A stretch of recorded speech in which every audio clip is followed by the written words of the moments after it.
અમદાવાદ શહેરના વાતાવરણમાં પલટો ભારે પવનના કારણે શહેરમાં ધૂળિયું વાતાવરણ બપોરના સમયે ઘરની બહાર નીકળવું મુશ્કેલ બન્યું ત્યારે ગુજરાતના 8 શહેરમાં તાપમાન 40 ડિગ્રીને પાર હજુ 2 દિવસ અંગ દચાડતી ગરમીની ચેતવણી હવામાન વિભાગ અનુસાર હજુ 2 દિવસ ઓરેન્જ એલર્ટ રાજ્યમાં ગરમીનો પ્રકોપ ચરમસીમાએ પહોંચ્યો છે ત્યારે મોટા ભાગના શહેરો છે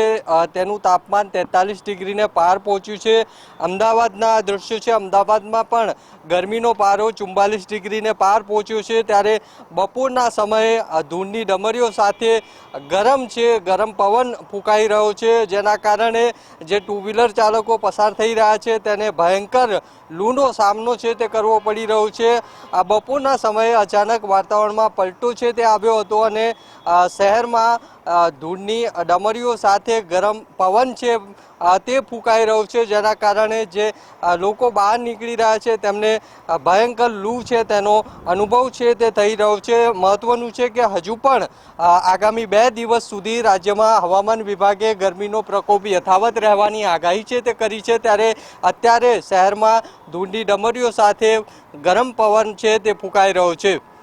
કેમેરામેન યજ્ઞ મોહન સાથે મૌલિક ઉપાધ્યાય, TV 13 ગુજરાતી, અમદાવાદ।